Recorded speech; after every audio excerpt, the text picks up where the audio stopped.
Saludos hermanos y hermanas, yo soy Padre Diego con el mensaje de la lectura del día de hoy, jueves 17 de diciembre. Hoy saltamos del profeta Isaías al libro del Génesis, en el capítulo 49, los versículos 1 y 2 y después versículos 8 al 10. Llamó Jacob a sus hijos y les dijo: apíñense y escuchen, hijos de Jacob, oigan a Israel su padre. A ti, Judá, te alaben tus hermanos, tu mano en la cerviz de tus enemigos. Inclínense ante ti los hijos de tu padre. Cachorro de león, Judá, de la casa, hijo mío, vuelves, se agacha, se echa cual león, o cual leona. ¿Quién le va a desafiar?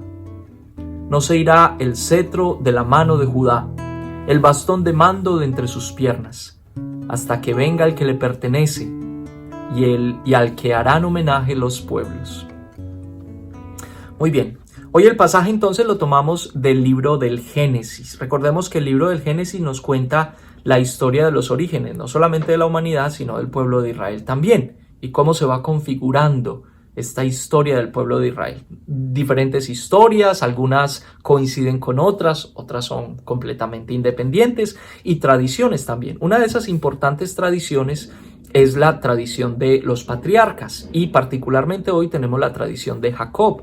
Recuerden que Jacob después, más adelante, se va a convertir en Israel, después de la pelea con el ángel que le dice tú eres Israel, etcétera, etcétera. Entonces, este pasaje, este capítulo 49 ha sido una fuente muy importante para el estudio de las 12 tribus de Israel, que son los 12 hijos de Jacob. Cada uno de ellos se convierte como en la cabeza de esas tribus, y la relevancia que tiene cada una de esos personajes en las tribus. Lo interesante de esta bendición es que después de que Jacob bendice a sus hijos, hace como una profecía acerca de su futuro, de cuál es la relevancia de cada uno de ellos en toda la confederación de las tribus. Y sobre Judá dice una cosa muy interesante, hace una profecía bien interesante.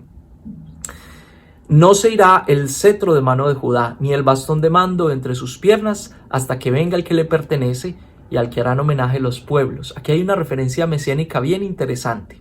¿Y por qué es importante Judá? Porque si ustedes recuerdan, más adelante va a aparecer otro personaje muy importante en el Antiguo Testamento, que es el rey David. Y el rey David pertenece a la tribu de Judá.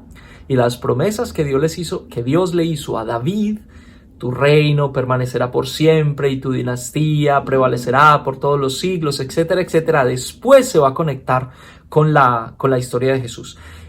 Este texto está lleno de referencias de un contexto de realeza: el cetro, el bastón de mando, el homenaje o el tributo, etcétera, etcétera. Pero ¿cómo podríamos nosotros entender este pasaje? A ver, ¿y nosotros qué? Es decir, ¿qué nos dice este pasaje a cada uno de nosotros? La clave está en el Evangelio, que no leímos hoy, pero que ustedes van a leer, por supuesto. Vayan en sus Biblias, por favor, al Evangelio de Mateo, que es el que leemos en el día de hoy. El Evangelio de Mateo, ¿dónde lo tengo? El primero de los evangelios sinópticos empieza precisamente así, y esta es la lectura del día de hoy, Mateo 1, del 1 al 17, sí, al 17, empieza diciendo así: libro del origen de Jesucristo, hijo de David, hijo de Abraham. La historia de Jesús está asociada profundamente con la historia del pueblo de Israel. ¿Qué significa esto? Que Jesús no es un Mesías que viene de otra esfera, de otra galaxia, de otro planeta, con unos superpoderes para salvar a la humanidad, como los superhéroes de las películas. No, Jesús es uno de nosotros. Jesús es un hombre como nosotros. Todas las personas que admiran a Jesús por sus superpoderes, o que ven en la historia de Jesús una historia maravillosa y fantástica, porque es una persona, un predicador que va hablando cosas bonitas y haciendo milagros y obras maravillosas, etcétera, etcétera, están dejando a un lado esta parte tan importante de la historia de Jesús, y es su genealogía, es decir, Jesús que viene o que se inserta en la historia de un pueblo y que hace parte de un pueblo y que es un ser humano como nosotros y que conoce los sufrimientos, las angustias y las alegrías y los gozos de los seres humanos. Jesús que hace parte de la historia de un pueblo y que en el momento en que la salvación se abre para todos nosotros, entonces empieza a ser parte de la historia de todos los pueblos.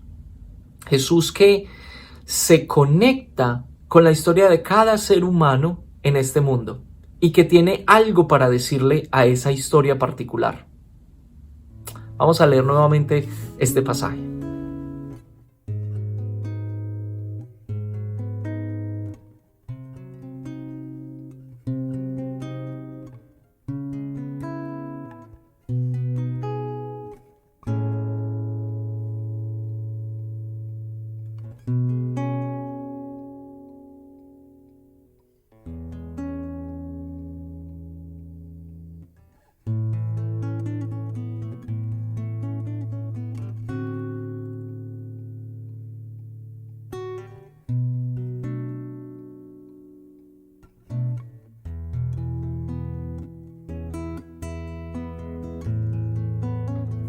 Si usted profundiza en la historia de Jacob y de Judá y de sus hermanos, se va a encontrar una historia llena de cosas chistosas, divertidas, pero también de cosas terribles, pero también de cosas interesantes y bonitas, como la historia de todos los seres humanos. Yo sé que en su vida ha ocurrido cosas muy divertidas y muy especiales que usted guarda en su corazón, también tragedias.